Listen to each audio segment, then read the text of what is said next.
there's a bird. Where?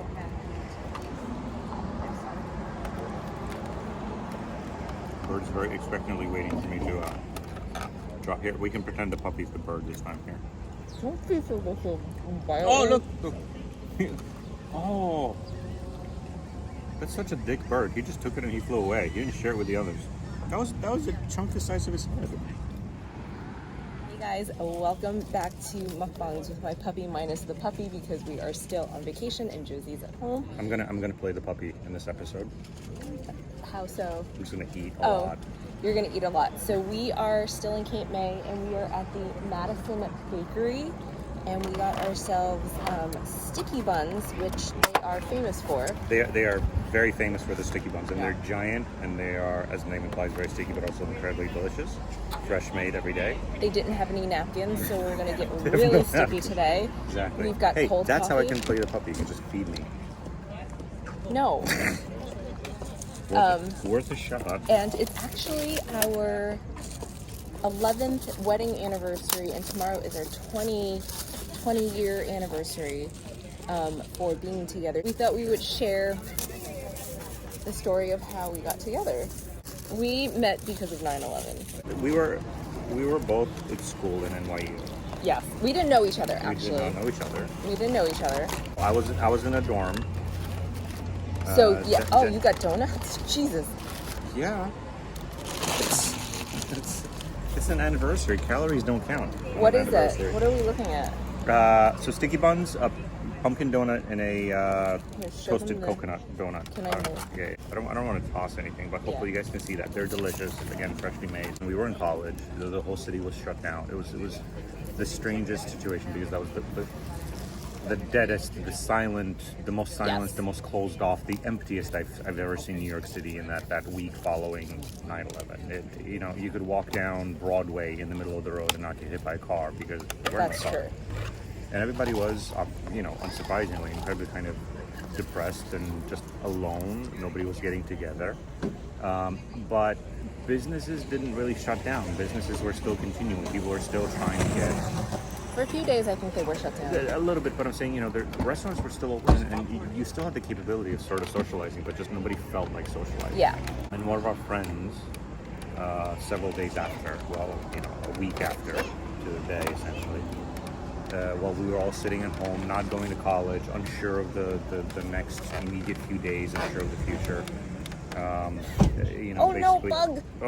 realized that she had a number of friends that were in the same situation, that we all kind of really wanted to potentially get a little bit of human contact and togetherness and friendship. Which is kind of ironic that you're talking about that, considering the way we've been living for the last couple of years as of recent, right? But yes, we were craving human contact. And so she got us together because apparently she had intentions of hooking us up. We didn't know that. Mm-hmm. And I apparently came off as a big biatch the first time you met me. Yeah, no, so I think she told us ahead of time. She was just like, hey, listen, we're getting together. There's this girl and there's this guy. Told both of us. We got both told. Mm-hmm. Because I remember talking about it afterwards. And we had a group lunch or dinner. It was dinner at a diner. At a diner. So everybody got some food and we... I still remember wearing an American bandana, American flag bandana in my hair. Right.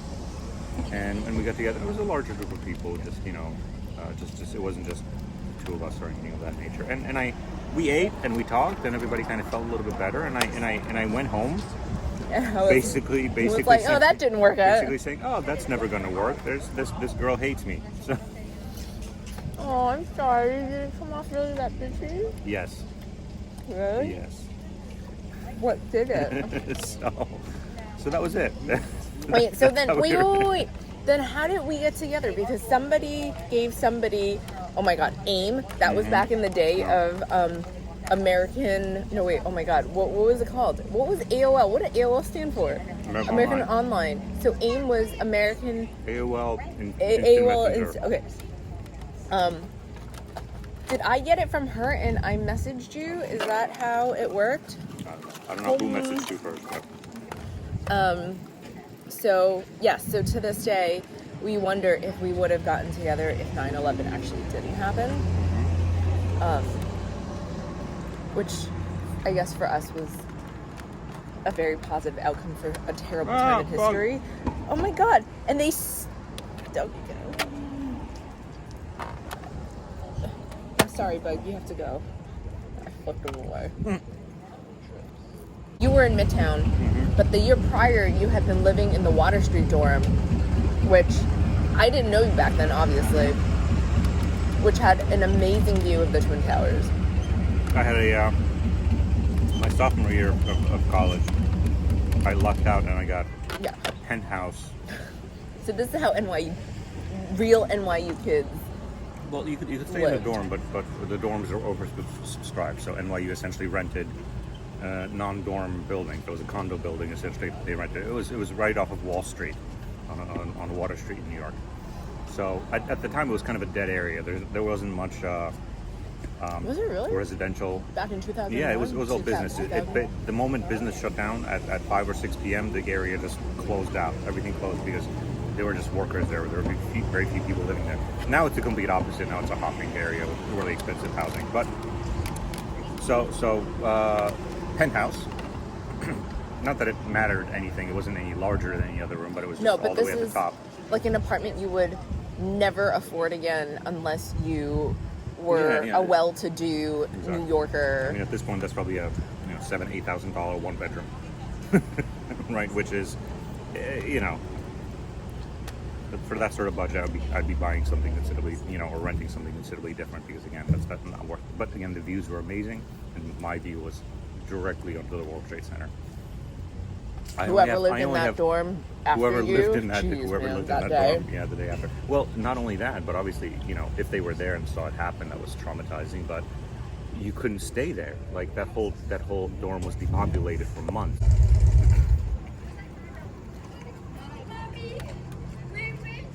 You want to split the donuts? What is it? Unless you want a whole one. One is pumpkin.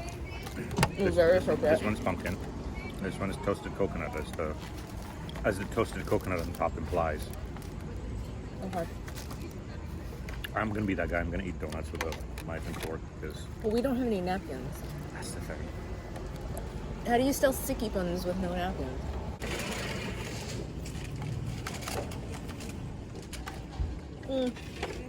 Okay. Probably a third sticky bun would have been better.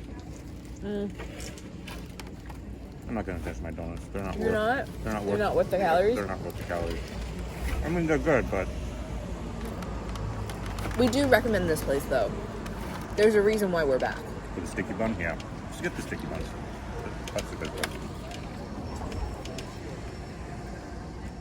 one. The sticky bun is worth it. The donuts are a little generic. Okay, best donut you've ever had. Krispy Kreme? No? Duck donut? Fractured prune. Fractured prune. Duck donuts are delicious, but Really? But they're, I don't know, they just didn't have the same. So Fractured Prune and Duck Donuts are both places where they hand dip donuts for you in front of you, and you get a box that's warm. Fractured Prune, no, actually both Duck Donuts and Fractured Prune serve breakfast sandwiches on their donuts as well. Right. I'm sure, can you get that at a delicious. Krispy Kreme? You can't get that at a Krispy Kreme. I don't think Krispy Kreme does that now. The one thing about Krispy Kreme is, okay, so I haven't had a good Krispy Kreme in a very long time. They're rare. In college. But in college, on our campus, there were the Krispy Kreme place was actually a Krispy Kreme factory. Not just, they didn't just sell the donuts, they were making them right there. You just stand at the window and watch the and it was automated conveyor belt with the donuts just like speeding through. They had a machine that would deposit dough in rings into oil. They would come out as a conveyor. The conveyor would go under a waterfall of icing. And at the end, literally, they just took them hot, fresh, still with like liquid icing, and just handed to you. We got spoiled because that's the way Krispy Kreme should be eaten. And then, what do we get as adults? A disgusting, like stale Krispy Kreme at Penn Station. But when you're like, honestly, it's when your if you don't compare them, canceled. if you don't compare them one by one, the Penn Station Krispy Kreme still hits really nicely because True. You've had a long day. You've dealt with the subway. You still have to deal with New Jersey Transit. Anyway, I think we're done here. We're gonna hit the beach, and thank you so much for joining us for another video. I hope you guys are doing well, and please hit subscribe, leave a comment down below, hit like, and ring that bell, and we will see you in the next one. Take care. Bye. See, if Joe were here, she could have like diabetes.